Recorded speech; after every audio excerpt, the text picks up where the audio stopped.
conhece o meu interior e também vê toda a minha dor. Tô ansioso, Deus, meu coração está acelerado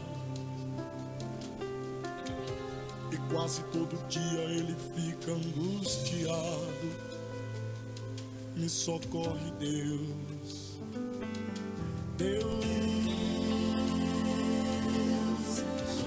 Tu disse que na minha vida ia cumprir.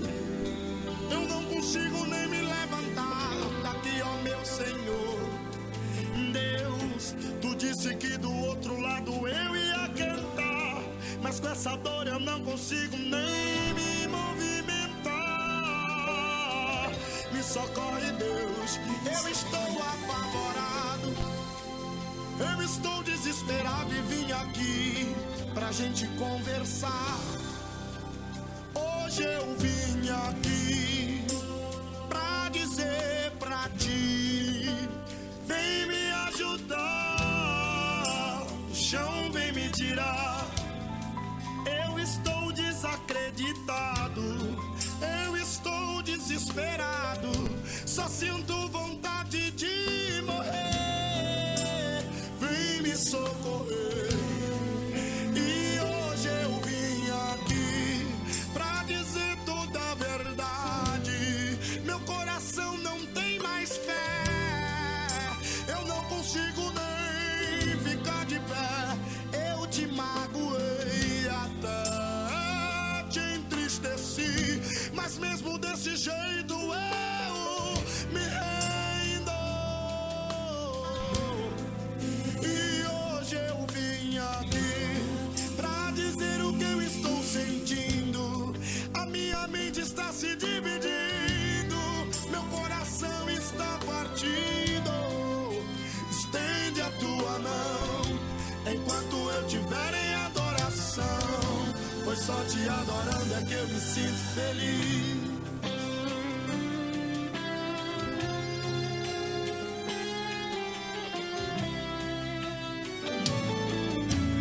Filho meu, porque teu coração está batendo forte assim? Ainda tá dizendo que não vai conseguir. Eu sou o teu amigo, filho meu. De todas as promessas que eu fiz pra ti, todas elas no meu tempo irão se cumprir. Eu sou o teu amigo, filho meu. Tu lembra quando eu disse para Abraão: eu vou fazer de ti uma grande nação? Porventura eu não cumpri, filho meu. Tu lembra quando eu disse para José: eu vou te exaltar por causa da tua fé, governador? Porventura eu não cumpri. Tem que me adorar, meu filho. Em vez de reclamar, tem que adorar, meu filho. Em vez de murmurar, tem que adorar, meu filho. Pra minha mão se movimentar, tu tem que parar de reclamar, e tem que me adorar em qualquer situação. Na fornalha eu te coloquei, foi para te provar. Não adianta se espernear, isso comigo não vai funcionar. O mundo não gira em volta de ti, tu tem que respeitar a mim. Fui eu quem te criei, e lá na cruz do Calvário as tuas feridas eu curei. Eu vou te lapidar até tu no ponto ficar, pra quando eu te exaltar, o teu nariz não se esquecer e querer empinar. Se tu ficar a reclamar, dessa prova eu não vou te tirar. Só vai ficar rodando no deserto reclamando.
Amém, queridos. Música linda, maravilhosa aí para o nosso elevo espiritual.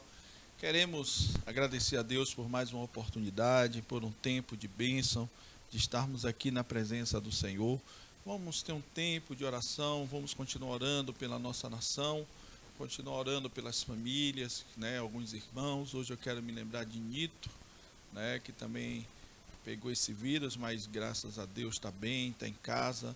Vamos, se você se lembra de alguém, né, que está vivendo esse drama, nós vamos agora orar, pedindo ao Senhor que esteja guardando e livrando de todo mal. Pai, em nome de Jesus, nós queremos nesta hora ter um tempo de intercessão pelos irmãos, aqueles que estão passando lutas, dificuldades, aqueles que estão passando, Senhor, momentos difíceis com esse vírus, ó Pai, que o Senhor esteja agindo agora na vida dos teus servos, que o Senhor esteja agindo na vida de Nito e toda a sua casa, Senhor. Queremos também pedir ao Senhor que o Senhor esteja agindo na vida de Marcelo e sua família.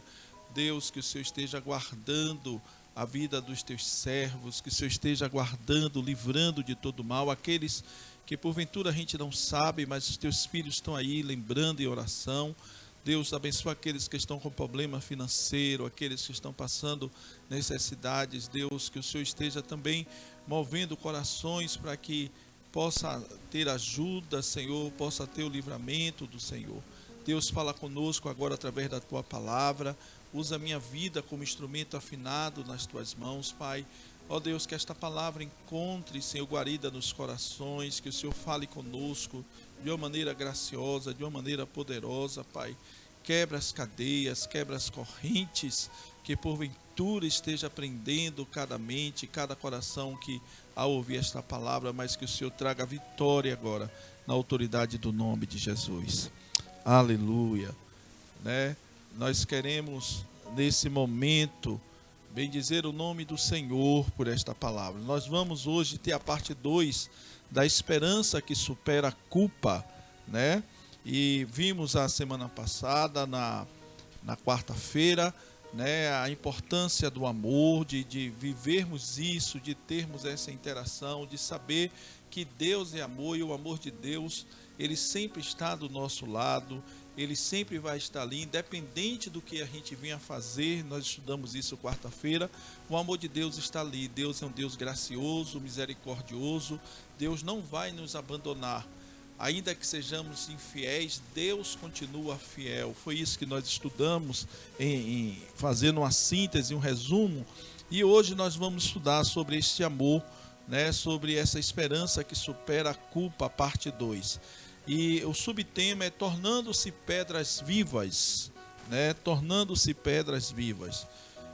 Vamos ver, Deus emprega 6 figuras de linguagens a nosso respeito. Eu quero ler com vocês o texto, né, de 1 Pedro, capítulo 2, 4, 5 e 6. Queria que você tivesse aí 7, 8 também, né? Vamos ler de 4 a 8. Eu queria que você estivesse atento, abrisse sua Bíblia, para marcar também, eu acho que é importante nesse momento. Diz assim: à medida que se aproximam dele, a pedra viva, rejeitada pelos homens, mas escolhida por Deus e preciosa para ele. Vocês também estão sendo utilizados como pedra viva na edificação de uma casa espiritual para serem sacerdócio santo, oferecendo sacrifícios espirituais aceitáveis a Deus por meio de Jesus Cristo.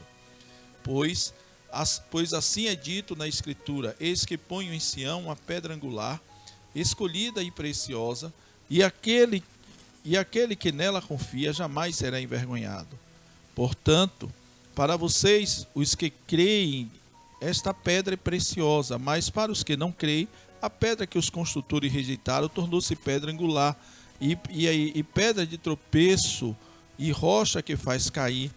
Os que não creem tropeçam porque desobedecem à mensagem para o que também foram destinados.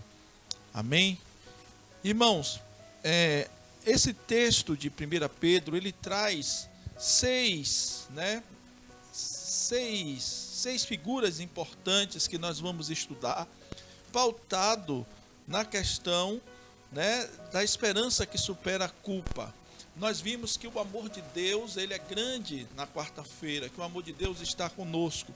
Mas quem somos nós, né, dentro disso? A primeira coisa que a gente vê nessas 6 figuras é que somos pedras vivas.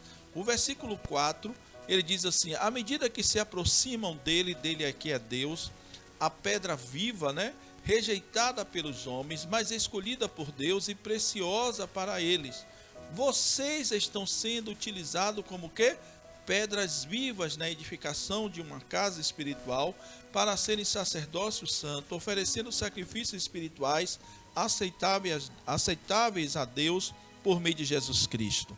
Então, nós vimos o tamanho do amor de Deus, e eu quero dizer que Deus te levanta, mesmo onde você está caído. Você precisa saber aquilo que Deus sonhou para você, quem você é. Na verdade, esses versículos, essas 6 figuras nada mais é do que um atestado da nossa identidade, de quem nós somos. Porque quando a gente cai e que o amor de Deus está ali, mas a gente não consegue experimentar, usufruir do amor de Deus, porque o pecado faz separação entre nós e Deus, né? Há algo também acontecendo que chama-se a identidade. Você precisa saber quem você é. Você precisa saber da onde você veio. E o que Pedro está escrevendo agora, ele está falando exatamente disso, daquilo que nós somos em Cristo, independente se estamos dispersos. Perceba bem que Pedro está escrevendo essas cartas aos cristãos que estavam fugindo da perseguição, e era importante fazer lembrar esses cristãos quem eles eram, não só ter a visão do amor de Deus para a vida deles, mas eles precisavam saber em Cristo quem eles eram. E a primeira coisa é sobre pedras vivas. Pode passar ali. Ser pedra viva é fazer parte de uma construção, é você fazer parte desse movimento, né? Cristo como pedra de esquina e nós, filhos de Deus, como pedras vivas que edificam a construção. Então, Cristo é a pedra principal da construção, é aquela aonde amarra tudo, né? É aquele canto, a pedra de esquina, aquela que fica na esquina pegando um lado e outro. Então nós somos as pedras vivas, né, que vamos participar dessa construção.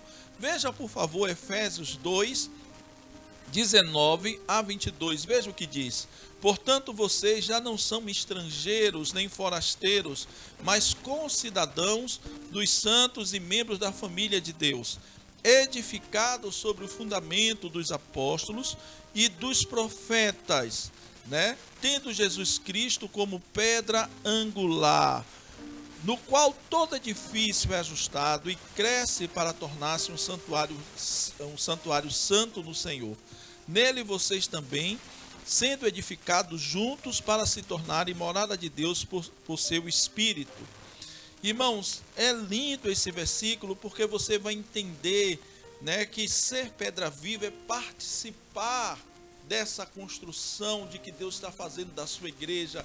Quando falo igreja aqui, não tem nada a ver com igreja física, né, com prédio. Eu estou falando da igreja espiritual, da igreja corpo de Cristo, né? E olha o que diz aqui o nosso slide: cada vez que uma pessoa aceita Cristo como Salvador, outra pedra é extraída do abismo do pecado, né? E é colocada na casa espiritual que ele está construindo por meio do Espírito Santo. Olha que coisa linda. Eu era uma pedra, né, que estava lá no abismo do pecado. Você era uma pedra que estava no abismo do pecado, e Jesus nos tirou dali e nos alocou na casa espiritual que ele está construindo. Irmãos, quantos irmãos participam dessa casa? Só em olhar a nossa igreja, né, tem vários irmãos de todo tipo, de toda forma. Olha que coisa linda. Nós éramos pedras que estavam no abismo, estávamos perdidos, e ali Deus nos resgatou, nos trouxe para essa construção. Somos pedras vivas, né, participando dessa coisa linda que Deus tem feito no mundo.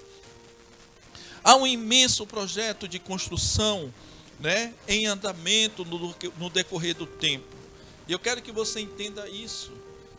né? A construção de Deus continua, né? À medida que Jesus constrói, né, a sua família. Então, assim, olha, Jesus está construindo a família nesse tempo. A família de Deus está sendo construída, está sendo instaurada, as coisas estão acontecendo.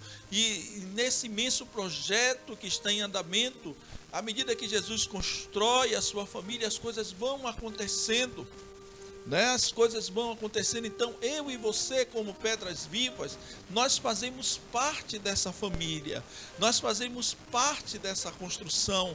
Você não é alguém que simplesmente entrou numa igreja, você não é alguém que saiu de uma igreja, você faz parte do corpo de Cristo, você faz parte da família do Senhor.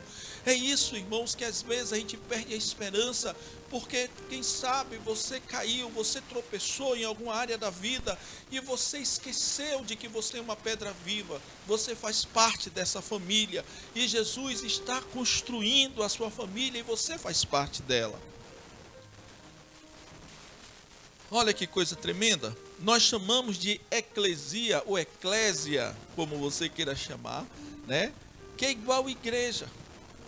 Essa é a expressão que a gente tem para a igreja no grego.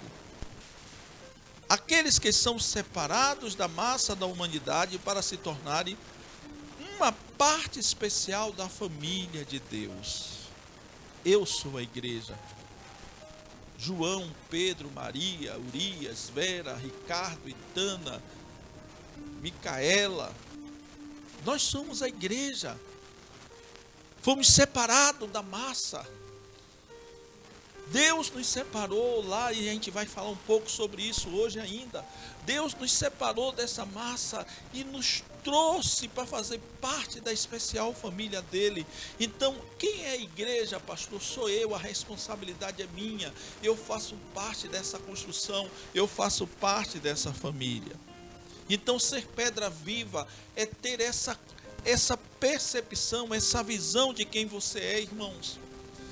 Porque na quarta-feira nós falamos de um Deus amoroso que não deixa de nos amar, mesmo que a gente esteja em pecado, Ele vai estar ali com um amor, esperando que a gente se arrependa. Mas eu quero lhe dizer que também você precisa enxergar quem você é em Cristo e o que você está perdendo por estar afastado, por andar errado mesmo dentro da igreja. A segunda figura é a figura do sacerdote. E o sacerdote, irmãos, no mesmo templo, né? Não existe vários templos, não. É nesse templo que Deus está construindo. Olha que coisa linda. A palavra de Deus traz para a gente nesse momento. Pedro se referiu a nós como sacerdócio santo e como sacerdócio real. Diz assim no verso 5: vocês também estão sendo utilizados como pedras vivas na edificação de um sacerdócio, né? Na edificação de uma casa espiritual para serem o quê? Sacerdócio santo, e oferecendo sacrifícios espirituais aceitáveis a Deus por meio de Jesus Cristo. Agora, olha o versículo 9. Vocês, porém, são geração eleita, sacerdócio o quê? Real, nação santa, povo exclusivo de Deus, para anunciar as grandezas daquele que o chamou das trevas para a sua maravilhosa luz. Você sabe quem você é? Às vezes nós estamos abatidos, sem esperança, e Deus está dizendo a você que você é um sacerdote, e você é alguém que foi escolhido, chamado por Deus. Você faz parte de uma realeza. Não importa o que tentou ofuscar a sua vida, o seu ministério, não importa o que tentou ofuscar, quem sabe uma enfermidade, quem sabe um pecado, não importa, você precisa saber quem você é. Levante-se. Levante-se.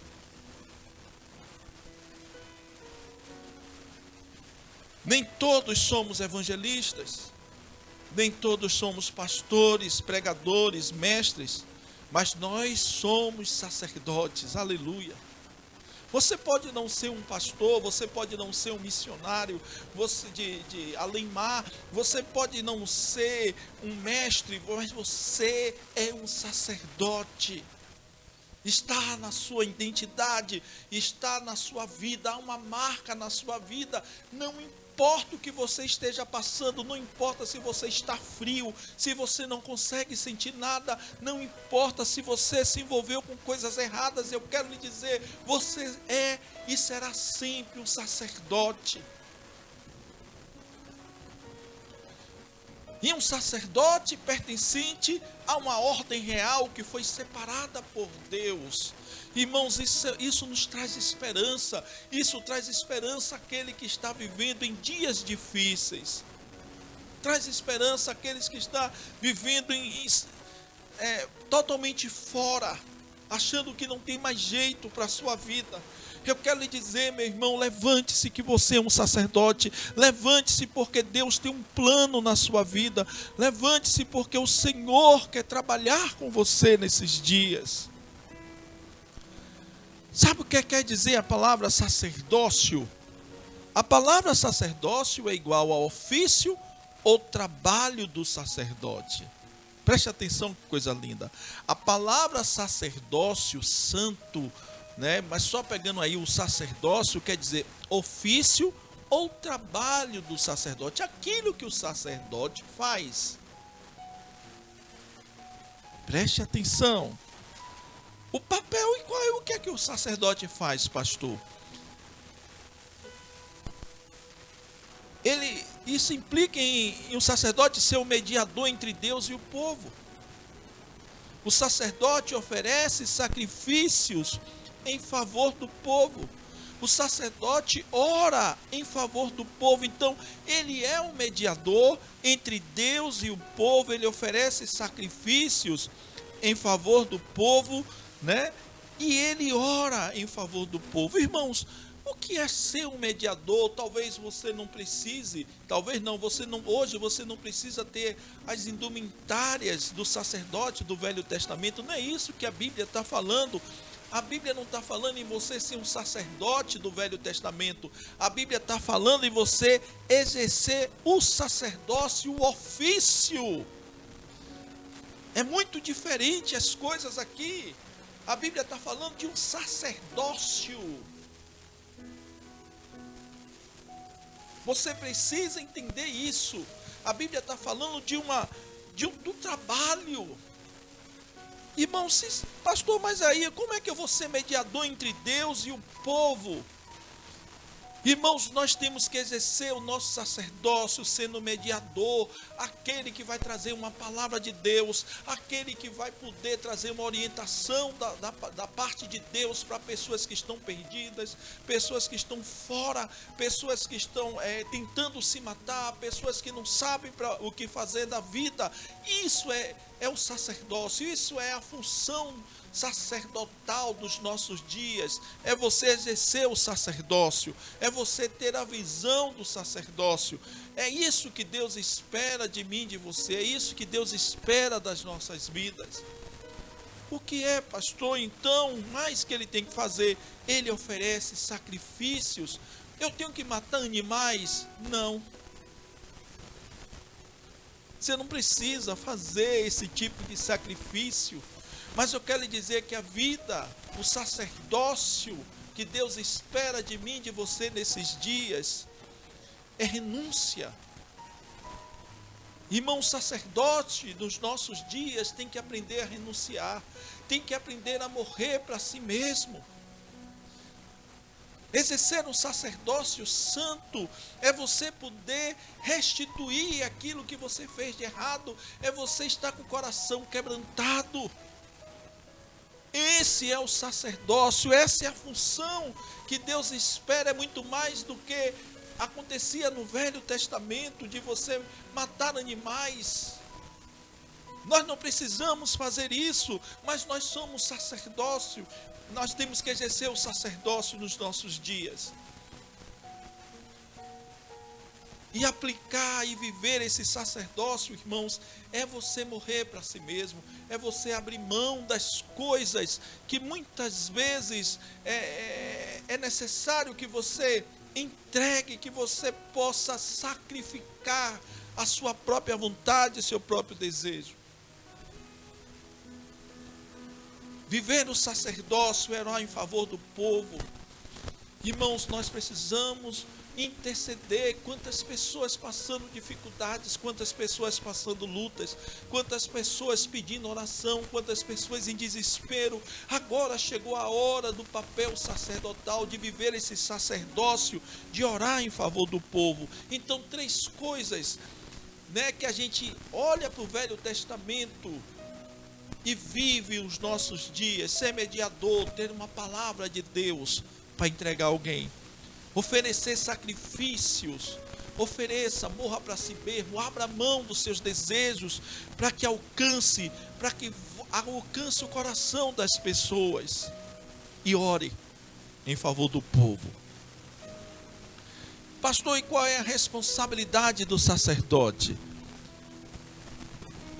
O trabalho que precisamos desenvolver como sacerdote tem que ser feito debaixo de santidade e com qualidade do rei, o real. Esse é o nosso maior problema. Nós não podemos exercer um sacerdócio, irmão, não podemos viver um sacerdócio simplesmente sem santidade. Por isso a Bíblia diz que o sacerdócio tem que ser santo. O sacerdócio, ele é real. Por isso a Bíblia fala de um sacerdócio santo e de um sacerdócio real. Santo quer dizer, um sacerdócio separado. Irmãos, você não pode fazer nada para Deus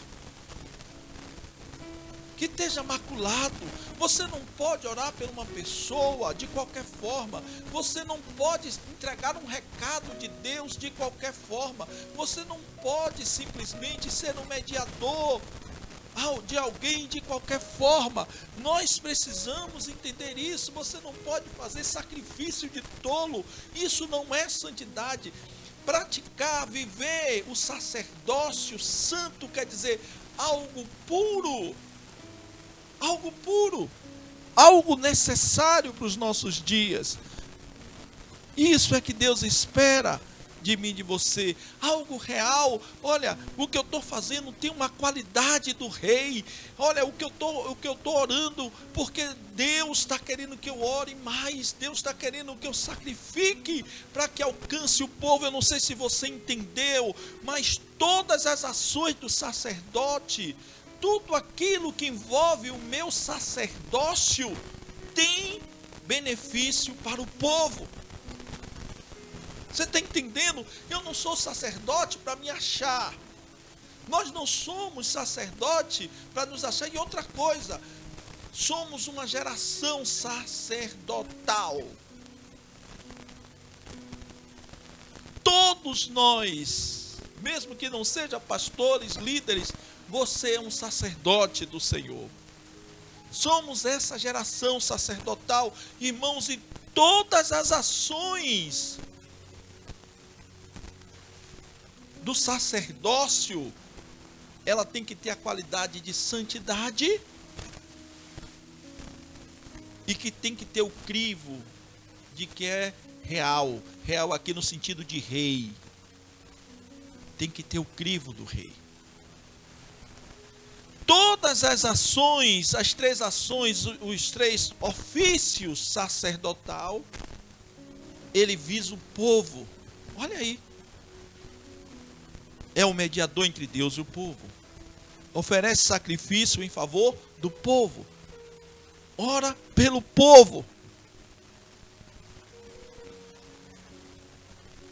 É por isso que Deus lhe chamou. É por isso que Deus me chamou a cada um dos irmãos. Ninguém entenda que ser sacerdote é estar acima de qualquer pessoa. Não, é serviço. É você poder servir ao povo. E a Bíblia nos chama de geração de sacerdotes. A terceira figura é que somos uma geração eleita. Olha o que diz o verso 9: vocês, porém, são geração eleita, sacerdócio real, que já estudamos, nação santa, povo exclusivo de Deus, para anunciar as grandezas daquele que os chamou das trevas para a sua maravilhosa luz. Para a sua maravilhosa luz. Irmãos, agora, nesses 4 últimos aqui que nós vamos estudar, traz uma percepção da nossa identidade lindíssima. Nós vimos que nós somos pedras vivas. Nós vimos que somos sacerdote e devemos exercer esse sacerdócio com santidade e realeza. Agora o Senhor nos diz que somos uma geração de eleitos. Geração eleita. Talvez você fique a se perguntar: o que significa ser escolhido para fazer parte da equipe de Deus? O que significa ter essa escolha, fazer parte dessa geração eleita? Podemos obter, irmãos, essa resposta quando observamos o porquê do Senhor ter escolhido os hebreus para ser seu povo. E vamos ver isso agora aqui.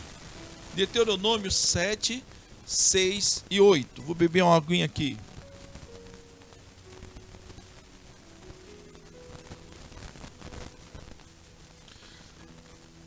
Pois vocês são um povo santo para o Senhor, o seu Deus.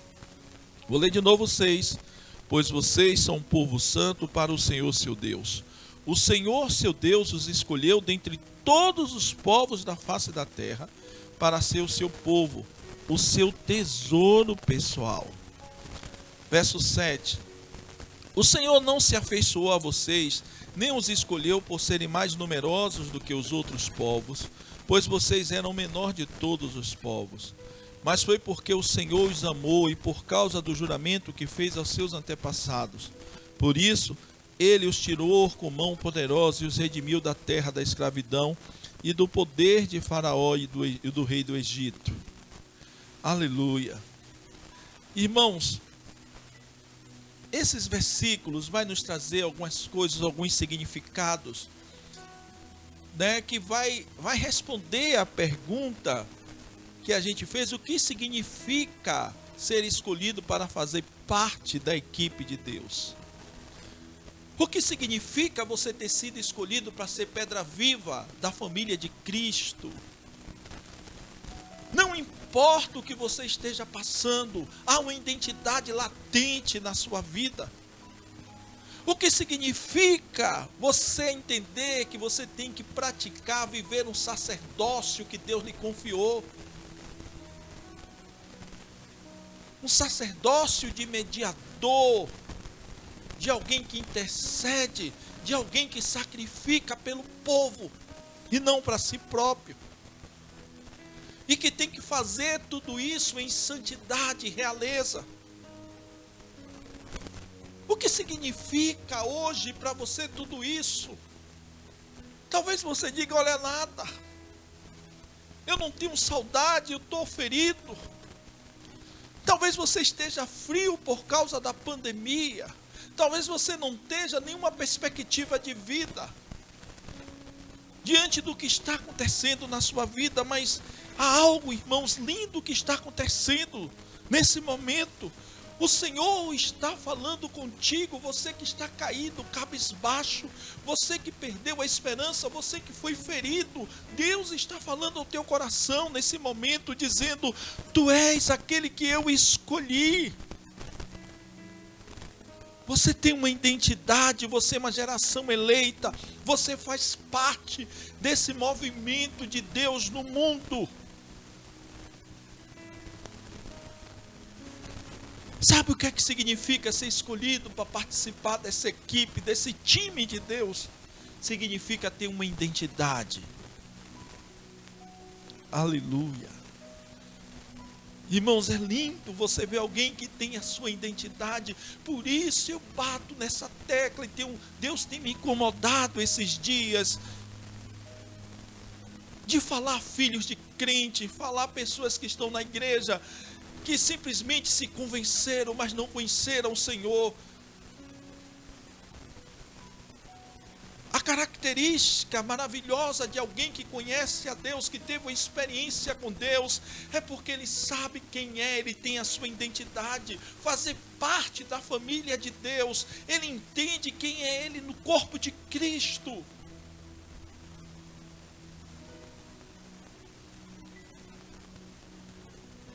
Ter uma identidade.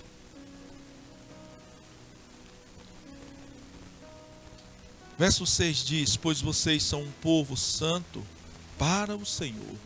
Olha que coisa linda. Eu não sou um povo santo para me achar na igreja. Desculpa.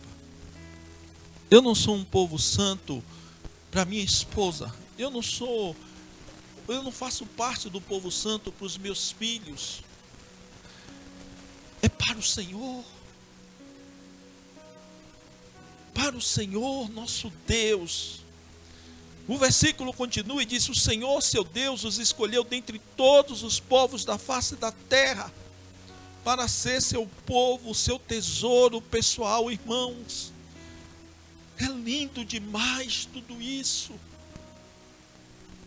A gente não consegue perceber como essa identidade é fantástica, é profunda, é muito mais do que você estar dentro de uma igreja, participar de um grupo, ser filho de crente.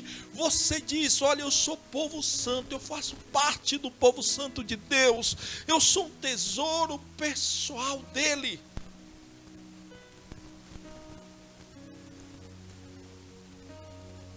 Significa que a escolha de Deus não foi por nossos méritos e aparência. O que significa fazer parte dessa equipe, dessa família de Deus?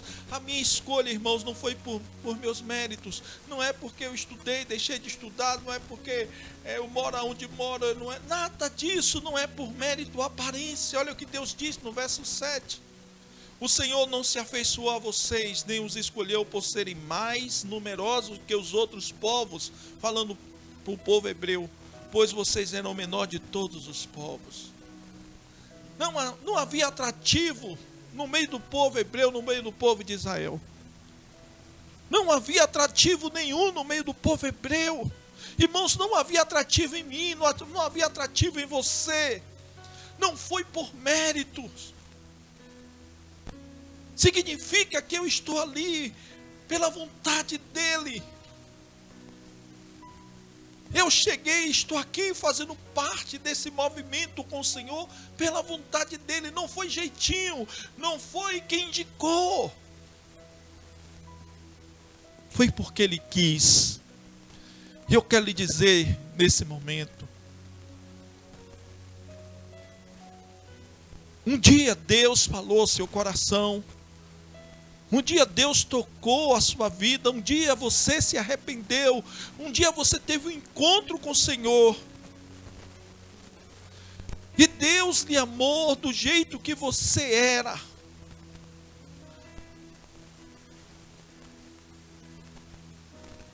Deus lhe escolheu, Deus decidiu. Não tinha o porquê ser você, na lógica humana, mas Ele decidiu lhe escolher. E eu quero lhe dizer que Deus não esqueceu de você. Deus não esqueceu de você. Levante seu coração, levante a sua cabeça e diga: olha, Deus me ama, Deus é por mim.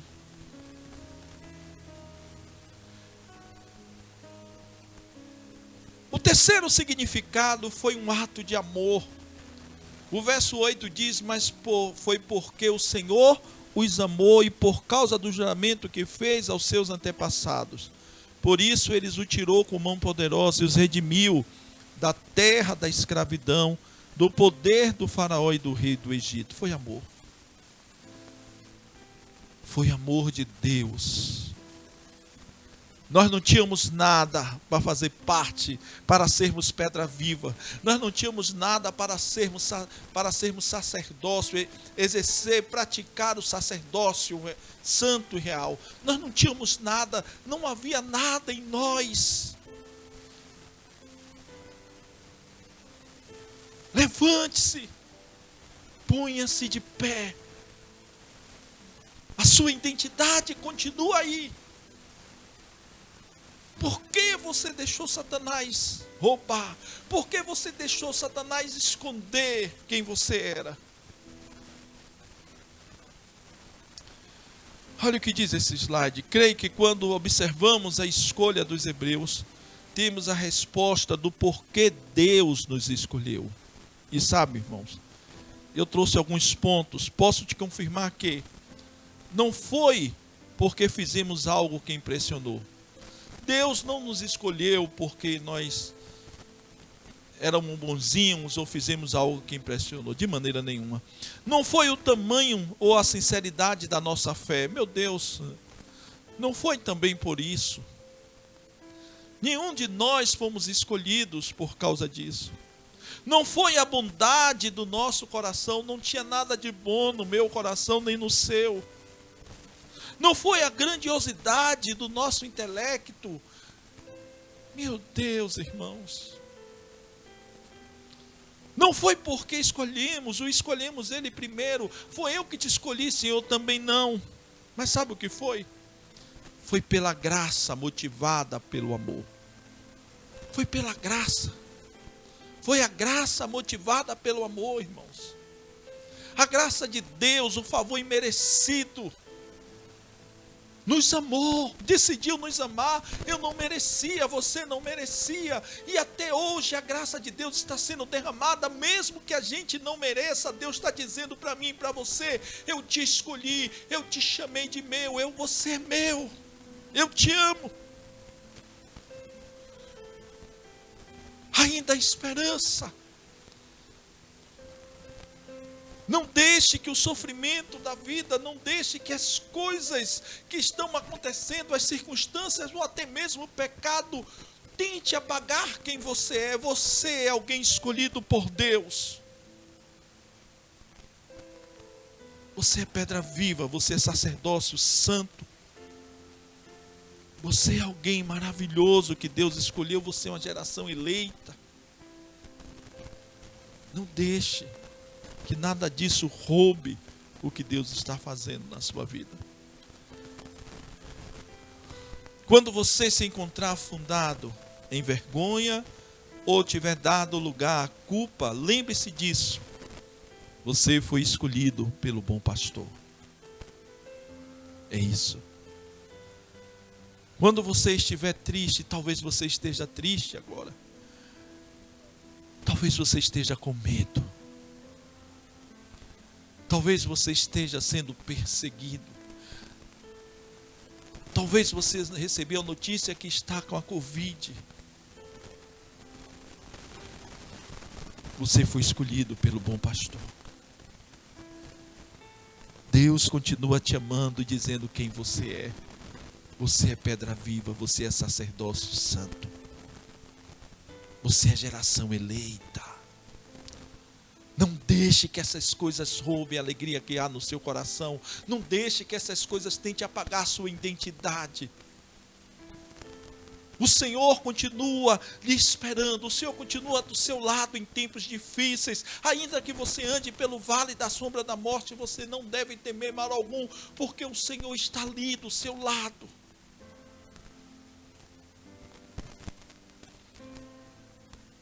A quarta coisa, irmãos, é que somos uma nação santa. O verso 9 diz: vocês, porém, são geração eleita, sacerdócio real, nação santa, povo exclusivo de Deus, para anunciar as grandezas daquele que o chamou das trevas para a sua maravilhosa luz.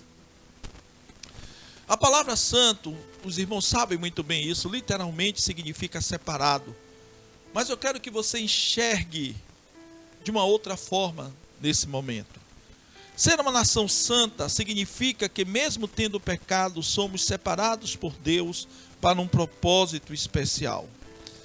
E eu vi algo no livro que eu achei interessante. E eu vou contar essa história como se fosse eu. Mas imagine se eu fosse para o casamento de Lucas, né? Me preparei, né? E vou participar do casamento de Lucas. E aí eu olhei dentro das gravatas, né? Tem muitas gravatas aqui em casa. Eu escolhi uma para ir para o casamento de Lucas. E disse, olha, eu vou, né? E vou para esse casamento e vou com essa gravata. Mas eu observei que a gravata estava lá um pouco manchadinha, lá na pontinha. Mas eu escolhi aquela para ir e levei. Participei do evento e ela foi escolhida para estar comigo. Eu quero que você entenda a santidade. Não é alguém que participa, que esteja sem pecado. Não. Deus escolhe homens pecadores e torna santos. Deus nos separa, mesmo com os nossos pecados, Deus nos torna santos. Nós somos a gravata que muitas vezes tem uma mancha, mas Deus escolheu nos usar, Deus escolheu agir nas nossas vidas, Deus nos escolheu nos chamar e dizer, venha, você vai ser usado, eu vou te usar. Você tem um propósito. Nós somos a gravata manchada, sim. Nós temos pecado, até a volta de Cristo iremos conviver com esse corpo, mas o Senhor nos tornou santo, Ele nos separou para um propósito. E no caso da gravata era ir para o casamento de Lucas. Você já imaginou? É assim que Deus quer te usar. Não espere, não entenda a santidade como alguém que não tenha pecado. Não, nós somos pecadores, nós somos aquelas pessoas que Deus não chama, mesmo sendo pecadores. Santo significa separado. Deus nos separa e diz assim, olha, eu vou separar você, mesmo em pecado, mesmo sendo pecador. Isso é santidade. Nós somos fracos, pecadores, mas o Senhor nos tornou santos. Sabe por que eu estou falando isso? Porque alguém pode achar que ser santo é ter méritos em si mesmo e dizer, olha, eu não tenho um pecado por isso. Não. Aprove a Ele nos tornar santos, mas nós ainda estamos debaixo do jugo do pecado, de uma carne, de uma natureza pecaminosa. Quinto, somos propriedade exclusiva de Deus. Vocês, porém, são geração eleita, sacerdócio real, nação santa, povo de propriedade exclusiva de Deus, para anunciar as grandezas daquele que o chamou das trevas para a sua maravilhosa luz. Povo de propriedade exclusiva de Deus. Olhe bem, eu sou esse povo, né? Que sou propriedade exclusiva, irmãos. Ninguém tem direito sobre a minha vida. Eu sou exclusivo dele, eu e você. Devemos viver dessa forma. Há coisas que nós não entendemos neste mundo, não é mesmo? Olha que coisa interessante. Uma pessoa pagar $21.000 na escova de dente de Napoleão, uma escova velha, carcomida, e num leilão uma pessoa pagou $21.000 nessa escova. Você já imaginou? A minha que é nova, né?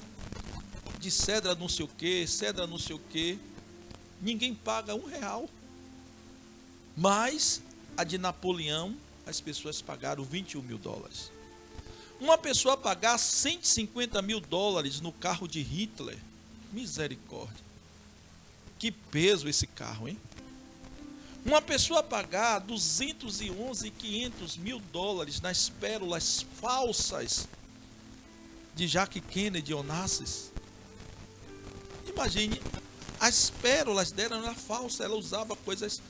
Mas teve gente que bancou 211 e 500 mil dólares por isso. Pastor, o que é que você está dizendo com isso? O que é que isso tem a ver em ser propriedade exclusiva de Deus? Olha que verdade linda. Na verdade, irmãos, não é que os itens fossem valiosos. Realmente não era. A escova, talvez o carro não valesse tanto aquilo, né? Talvez as pérolas falsas de Jaqueline Onassis também não valesse, mas porque haviam pertencido a alguém significante. Eu vou ler agora a frase toda. Não é que os itens fossem valiosos, mas porque haviam pertencido a alguém significante.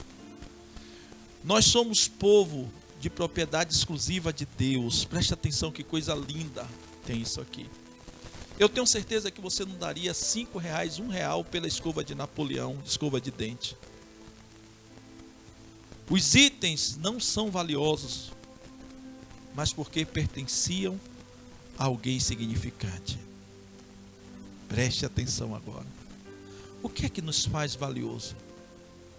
Agora pense no valor de algo que pertence a Deus. Você pertence a Deus? O seu valor está em você? Ou naquele a quem você pertence? Quem é que me dá o real valor? Quem é aquele que agrega valor à minha vida?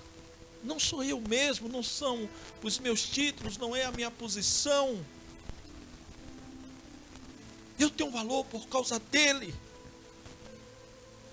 Agora pense no valor de algo que pertence a Deus. Se algo que pertencia a Hitler, se algo que pertencia a Napoleão teve tanto valor, imagine algo que pertence a Deus. Nós somos povo de propriedade exclusiva do Senhor. Que valor incrível isso nos atribui, irmãos. Que dignidade inexplicável. O povo de propriedade exclusiva de Deus somos nós. Olha o que diz esse slide. O valor que temos não foi pelo preço do sangue. Vou ler de novo. O valor que temos não foi só pelo preço do sangue. Não foi só pelo preço do sangue do Cordeiro, mas também pelo que ele é. Pela dignidade dele. Esse é o valor. Quando alguém diz, você é de quem? Eu sou de Jesus. Ah, você tem muito valor. Você pertence aqui, eu pertenço a Jesus. Você tem valor no mundo espiritual. O mundo treme quando ouve falar do seu nome, porque não é por causa de você, não é porque você ora muito, não é porque você lê a palavra, não é porque somos pastores, não é porque você é diácono, nada disso. O mundo treme por causa de Jesus.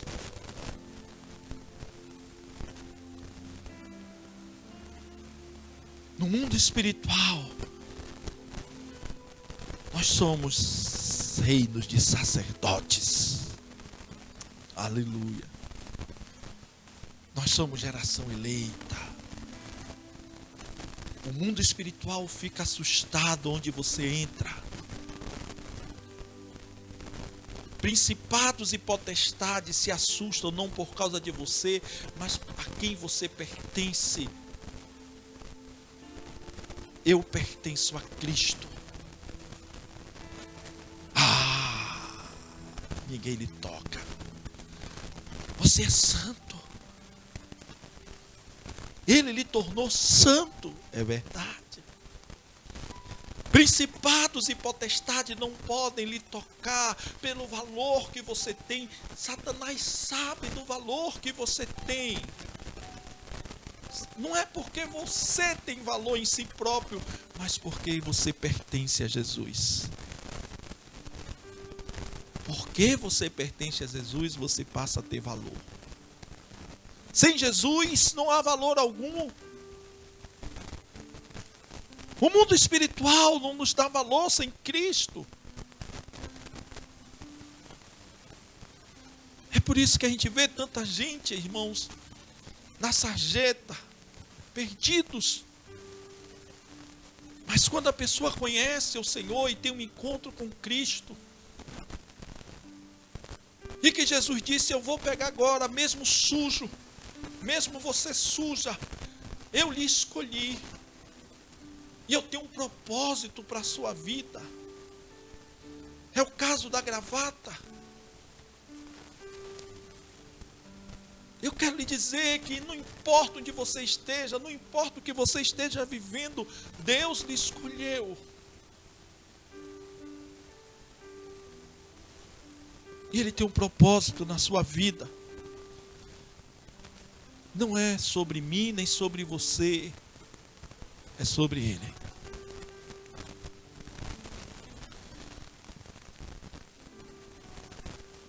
A sexta coisa: somos um povo que alcançou misericórdia. Antes que vocês nem sequer eram povo, mas agora são povo. São povo de Deus. Não havia recebido misericórdia, mas agora receberam. Irmãos, nós nos tornamos povo, experimentamos a misericórdia de Deus, isso é lindo. Olha o que diz esse slide. Você lembra como você era quando não fazia parte da família de Deus? Eu lembro, irmãos.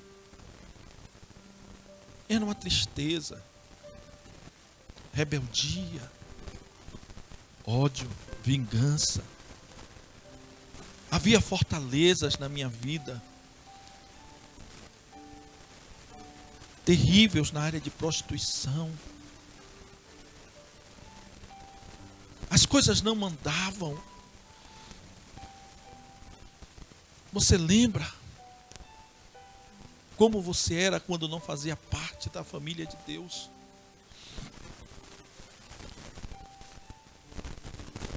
Irmãos, você só vai lembrar se você teve um encontro com Cristo. Eu não estou perguntando se você está na igreja. Essa pergunta é se você, no dia que teve um encontro com Cristo, foi o divisor de água da sua vida. A partir daquele dia para trás, você vai lembrar de coisas tristes, de como você era escravo do adultério, da prostituição. Tinha coisas que você fazia que você nem sabia porque estava fazendo. Como seu coração estava tomado de ódio, de ira. Como havia depressão no seu coração. Então uma pessoa que teve um encontro com Cristo, ele vai lembrar piamente e dizer assim: eu era assim. Eu era assim antes da misericórdia de Deus. Nós éramos estranhos à aliança. E vivíamos fazendo a vontade da carne sob a batuta maligna. Satanás dizia: vai, faz aquilo, a gente fazia. Colocava no nosso coração, a gente fazia. Mas eu quero lhe dizer que a misericórdia nos alcançou. Tornamos-nos um povo que é único e exclusivamente cuidado por Deus. Aleluia. Eu quero lhe dizer isso. A misericórdia de Deus nos alcançou. Nós fomos transformados e feitos povo de Deus, que alcançou misericórdia. Irmão, se não fosse a misericórdia do Senhor, todos nós estaríamos consumidos. Deus nos amou como nós éramos. Deus nos escolheu como gravatas ainda manchadas e disse: eu os torno santo, eu separei vocês. E eu tenho um propósito para a sua vida.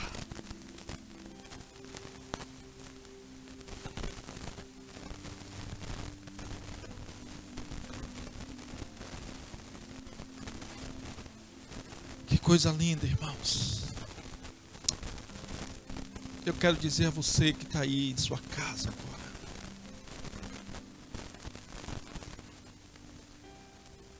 Ouça o que eu estou lhe dizendo nesse momento.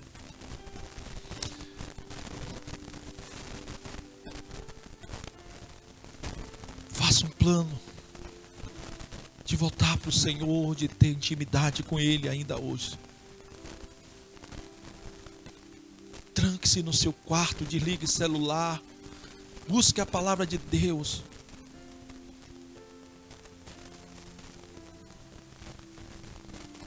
Ouça o que eu estou te dizendo nesse momento. Deixe que a misericórdia de Deus te alcance. Cadeias vão ser quebradas nesse momento na sua vida. Fortalezas serão destruídas. Deus não lhe escolheu, Deus não lhe santificou, Deus não lhe separou para você viver o que você queria, mas para viver os propósitos dele. Decida viver em santidade.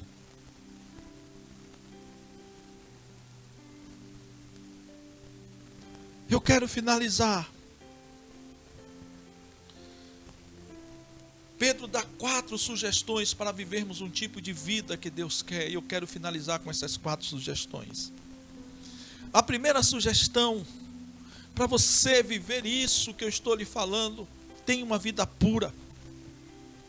Amados, 1 Pedro 2,11 diz: amado, insisto em que, como estrangeiros e peregrinos no mundo, vocês se abstenham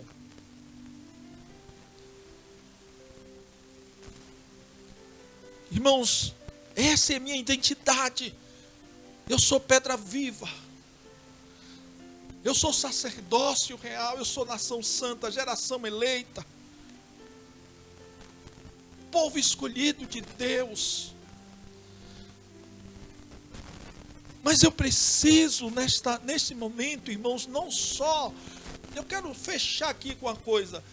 Quarta-feira a gente falou do amor de Deus que está conosco em todo o tempo, mesmo que estejamos caídos. Hoje nós estamos falando de uma identidade, da necessidade de eu entender quem eu sou. E eu estou encerrando esse momento dizendo a você que não basta você entender que Deus está perto de você, mesmo quando você está caído, não basta você entender que tem uma identidade. Você precisa viver um tipo de vida que Deus quer. Tenha uma vida pura. Se abstenha dos desejos carnais que guerreiam contra a alma. Olha o que diz esse slide: devemos fazer morrer os desejos carnais que guerreiam contra a alma. Gálatas 5, 16, 17 diz: por isso os digo, vivam pelo Espírito, e de modo nenhum satisfarão os desejos da carne. Pois a carne deseja o que é contrário ao Espírito, e o Espírito que é contrário à carne. Eles estão em conflito um com o outro, de modo que vocês não fazem o que desejam. Sabe, irmãos? Se abstenha. Quer dizer, olha, deixe para lá. Está na hora de você dizer assim: eu não quero mais viver isso, romper com coisas erradas da sua vida. Abrir mão de atitudes pecaminosas. Está na hora de você dizer: eu não vou mais deixar isso me dominar. Você é filho de Deus, você é alguém escolhido, santificado, você é uma geração eleita. Você precisa entender quem você é para você tomar essa atitude e viver como sacerdócio real, dentro da realeza divina. Estamos vivendo como cachorro, estamos vivendo como escravos. Muitas vezes aquele que Deus sonhou e deu uma identidade, disse: você é alguém escolhido, está vivendo como alguém perdido. Mas Deus nesse momento quer que você dê um grito de liberdade e diga não aos desejos da sua carne agora. Diga não.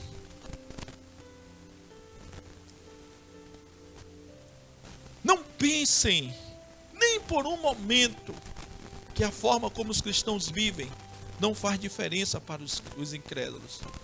Se você acha que você não está dando um testemunho, vivendo mesmo em casa errado, você não pense isso nem por um minuto. A forma como eu vivo, irmãos, vai fazer diferença, sim. Faz diferença para os incrédulos. A segunda sugestão é: não dê lugar à maledicência. Eu postei isso no grupo da igreja, eu postei isso no meu Facebook, eu achei interessante. Quando o filósofo grego Platão ficou sabendo que certo homem havia começado a fazer acusações difamatórias contra ele, sua resposta foi: viverei de maneira que ninguém acreditará no que ele diz. Olhe bem, que coisa linda. Irmãos, a defesa mais convincente, olha o que diz esse slide: a defesa mais convincente é a integridade silenciosa. Você não precisa brigar com ninguém. A defesa mais convincente é a integridade silenciosa de nosso caráter, e não a veemência com que negamos as acusações. E é engraçado, irmãos, que a resposta dele disse: eu vou viver de maneira que ninguém vai acreditar no que ele diz. Ele responde com integridade de caráter. Ele não se preocupou com o que falava dele. Ele não foi lá tirar satisfação, ele não falou mal da pessoa. A terceira sugestão: faça boas ações no meio do mundo. O que torna a história do bom samaritano ser tão persuasiva? O que é que torna? As ações misericordiosas foram feitas em favor de um desconhecido, irmãos. É por isso que torna a história do bom samaritano alguém que o samaritano não conhecia e ajudou. É assim que conquistamos o direito de sermos ouvidos, não por uma astuta campanha de propaganda em massa, mas por nossos atos compassivos. Está na hora. Levante-se. Tome uma atitude. Você não precisa de mídia. Você não precisa ajudar alguém a tirar uma foto e dizer: estou aqui ajudando, coisa ridícula. Deus quer ações do bom samaritano, não importa quem a pessoa seja, se preto, branco, amarelo, se hétero ou homo.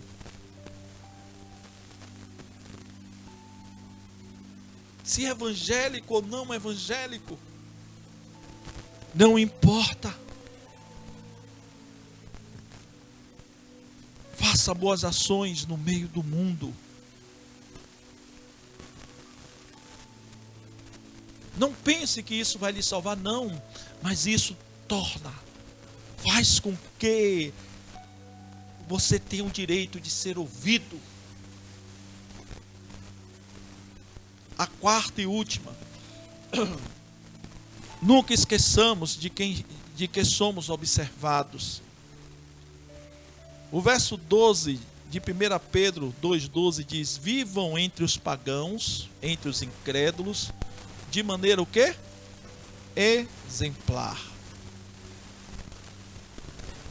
Vou beber uma água.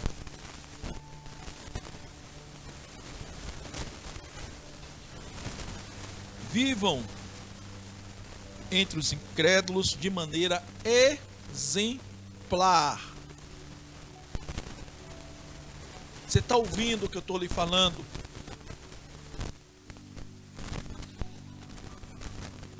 Como você vive entre os incrédulos na faculdade? Como você vivia antes da pandemia? Que tipo de conversa? Que tipo de bate-papo você se enrolava por lá?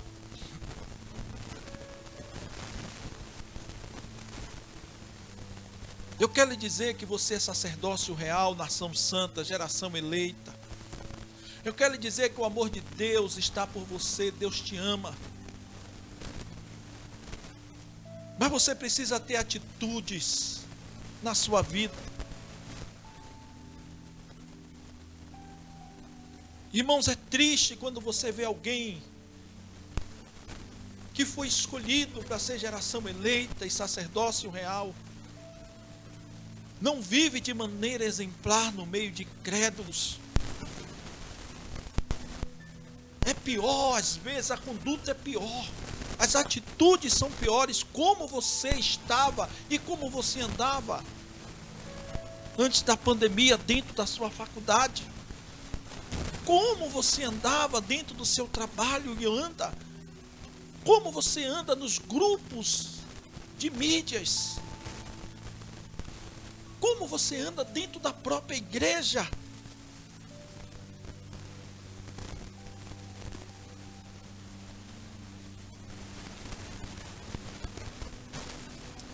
Olha esse versículo com calma. Vivam entre os pagãos de maneira exemplar, para que, mesmo que eles os acusem de praticarem o mal, observem as boas obras que vocês praticam e glorifiquem a Deus no dia da sua intervenção. Preste atenção aqui, irmãos, que o contexto aqui de boas obras não é pegar e dar roupa pobre, não é isso. Está falando de vida exemplar. Boas obras de vida exemplar. Você sabe o que é boas obras de vida exemplar? O palavreado, a conduta, se portar dignamente. Isso são boas obras de vida exemplar. Porque Pedro está falando de vida exemplar, não está falando de ajuda a ninguém.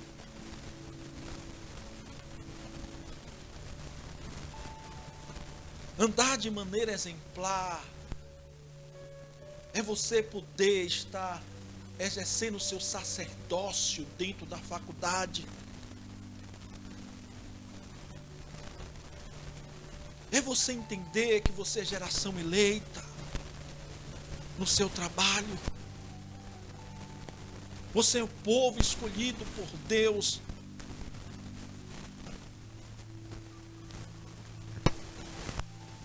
O mundo está nos observando para ver se aquilo que dizemos, que acreditamos, é verdade em nossa vida. Sabia disso? Que as pessoas nos observam. Não adianta você chegar cantando música se você não vive, se a sua conduta não é exemplar, se você não está disposto a sacrificar por amor àquelas pessoas que estão dentro da faculdade, sacrificar os seus desejos, renunciar o seu próprio eu para que aquelas pessoas sejam alcançadas. Se você não procurar viver o propósito do chamado de Deus na sua vida, Deus lhe separou, lhe tornou santo, mesmo sabendo das suas deficiências, para que você cumprisse o propósito dele. Mas quando isso não acontece, você vai cantar cânticos, você vai recitar versículos, mas as pessoas não vão acreditar, porque vão olhar na sua vida e não vão ver a verdade. E eu quero encerrar com essa frase. Escuto o que ele está dizendo, mas agora vou observar como ele vive.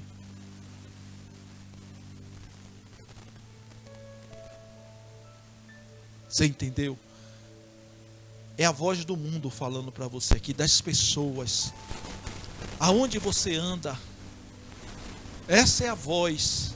Eu escuto o que você está dizendo, mas agora eu vou observar como você vive. Como você se comporta com o sexo oposto? Como você se comporta como filho, como filha? Como mãe, como pai, como marido, como esposa? O que adianta pregar, cantar, tocar? É o que a gente pode dizer, mas as pessoas querem saber, depois da pregação, como eu vivo. As pessoas querem saber, depois dos cânticos, como vocês vivem. Depois de tocar, como vive. Depois de dançar, como vive. Depois de estar dentro da igreja, tomar a ceia, como vivemos.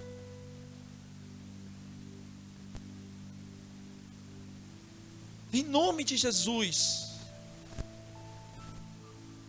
permita que o Espírito Santo de Deus agora quebre esse jugo de engano sobre a sua vida. Faça uma oração dizendo: Senhor, quebra esse engano na minha vida. Eu não quero só falar de Cristo, eu quero viver. Eu quero ser e quero viver um sacerdócio santo e real. Em nome de Jesus. Escuto o que ele está dizendo, mas agora vou observar como ele vive.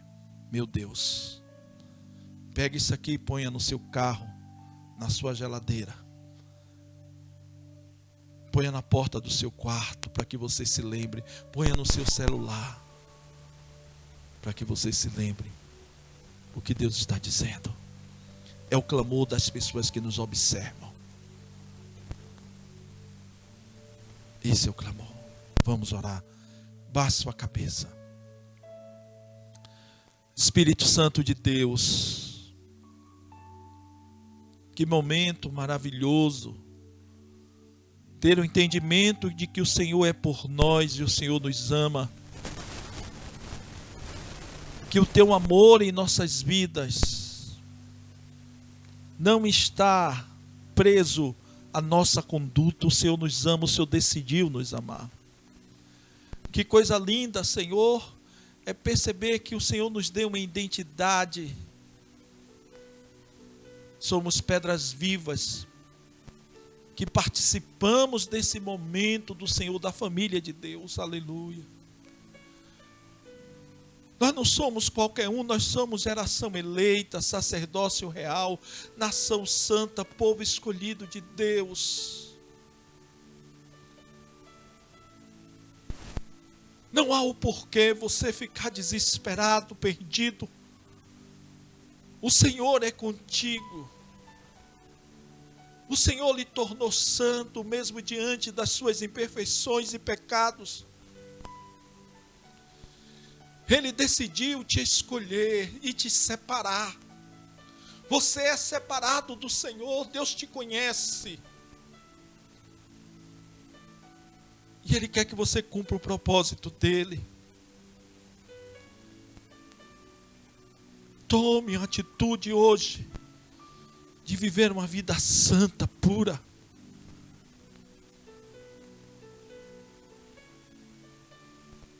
Entendendo do seu testemunho, percebendo que o Senhor tem algo a fazer na sua vida. Na autoridade do nome de Jesus, eu quero profetizar sobre aqueles que são convencidos, mas que precisam ter uma experiência real de filho com o Senhor. Para que você possa se lembrar de quem você era antes de Cristo e o que você se tornou depois de Cristo. Guarda as nossas vidas, livra de todo mal, em nome de Jesus.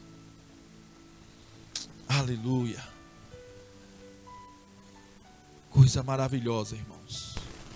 Coisa maravilhosa. Eu quero dizer aos irmãos que eu tenho sido muito edificado com esses estudos sobre esperança. Deus tem falado profundamente ao meu coração, irmãos. A mesa está posta. Assista de novo, marque na sua Bíblia. Vá remoer, né? Era uma expressão que a gente usava muito no meio da igreja. Estou remoendo o que eu comi. Olha, era aquilo que o boi faz, é aquilo que o boi faz, né? Joga para ele, come, daqui a pouco ele se senta, se deita lá no pasto, pega o estômago, joga tudo para a boca de novo e ele vai, né? Mastigar aquilo tudo de novo para tirar toda a proteína. Faça isso. Meus irmãos, a pandemia não é desculpa. As circunstâncias não é desculpa. Deus te ama. Deus te ama. Eu queria agradecer, né, por mais esse tempo, agradecer pelos dizimistas, ofertantes, agradecer por esse momento especial. Nós vamos estar orando. Tivemos uma palavra maravilhosa, né, com o pastor Silvério e missões, uma bênção de Deus, uma bênção, né?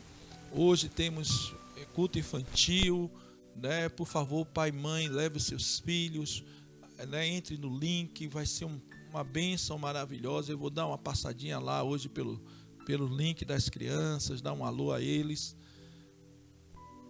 Não abra mão do amor de Deus na sua vida. Meu Deus, olhe, se você entendeu o que Deus está lhe dizendo, você que não entregou a sua vida a Cristo, você que é filho de crente, se acostumou dentro da igreja, mas não teve uma experiência com o Senhor, eu quero dizer que Deus não está aqui para lhe julgar, Ele te ama. Você é a gravatinha do Senhor, que Deus escolheu, separou, santificou, mesmo manchada, mesmo com problema, Deus tem propósito na sua vida. Entregue sua vida a Jesus. Entregue sua vida a Jesus. Você que está me ouvindo, fale com Deus nessa hora, entregue sua vida a Cristo. Eu vou orar encerrando, mas eu quero orar, fazer a oração. Porventura, se você está ouvindo e você mesmo na igreja, você disse: olha, eu nunca tive a experiência, eu quero entregar minha vida a Cristo. Quem sabe você é batizado, você é crente velho de igreja, mas não tem experiência pessoal com Cristo. É algo maravilhoso, irmãos. Quando o Espírito Santo nos alcança, quando Deus nos alcança, é algo que a gente não tem o que dizer. O dia da conversão é o dia mais feliz da nossa vida. Eu me lembro, você se lembra de quem você era e o que você é hoje? Você se lembra do que Deus fez? Meu Deus, que coisa linda. A gente não sabe se chora, se ri. É uma alegria que invade o nosso coração de esperança. Hoje eu entendo que Ele me amou primeiro. E Ele te ama. Ele te ama. Se você quer entregar sua vida a Cristo, eu quero que você faça comigo essa oração e diga: querido Jesus, eu entrego a minha vida a Ti. Por muito tempo, quem sabe, eu vivi na igreja, conheço a Tua palavra, mas agora eu quero me entregar e dizer que reconheço o Teu senhorio na minha vida. Quem sabe você nunca foi numa igreja, mas hoje está ouvindo isso, entregue também a sua vida. Diga comigo: Senhor, perdoa os meus pecados, escreve o meu nome no livro da vida. Eu me arrependo de tudo que fiz. Eu entendo a Tua palavra nesta hora, Senhor, e me arrependo da pessoa que me tornei, Senhor. Muda a minha vida, muda o meu coração, troca. Espírito Santo, entra na minha vida nesta hora, muda. Peça agora. Escreve o meu nome no livro da vida. Eu quero orar agora com você. Pai, em nome de Jesus, abençoa essas pessoas que estão nos assistindo, aqueles que estão, Senhor, fazendo uma aliança contigo, na autoridade do nome de Jesus, que o Senhor possa estar tocando essas vidas. Deus, todo pacto do passado seja quebrado agora, Senhor. Todo envolvimento com as coisas malignas seja agora destruída, toda a fortaleza, todas as prisões. Na autoridade do nome de Jesus, eu profetizo agora sobre a tua vida. Satanás, você não tem mais autoridade sobre essas vidas. Há poder no sangue do Cordeiro de Deus, aquele que morreu e ressuscitou. E nesta hora o poder da ressurreição está sobre a tua vida, meu irmão. Não há mais nenhuma condenação sobre você. Satanás não pode lhe condenar, porque você agora se tornou uma nova criatura. Levante a sua cabeça, erga-se. Não importa o que os outros vão falar. Assuma a sua identidade de filho de Deus, de geração eleita, sacerdócio real e nação santa. Abençoa, Deus, os dizimistas e ofertantes. Abençoa, Senhor, também eu quero te pedir, aqueles que não estão podendo participar desse momento, que a tua graça os alcance. Nos dá um dia de paz, de bênção na tua presença. Abençoa as nossas famílias. Abençoa as famílias, ó Pai, que o Senhor nos confiou ali na IBF. Que o Senhor esteja protegendo, livrando de todo mal, Senhor, os casamentos, os filhos. Fazendo, Senhor, que nesse tempo de deserto venhamos a prosperar. Guarda as nossas vidas. Que o amor de Deus, nosso Pai, a graça de Jesus e as consolações do Espírito Santo seja com a tua igreja para todo sempre. Amém. Deus abençoe.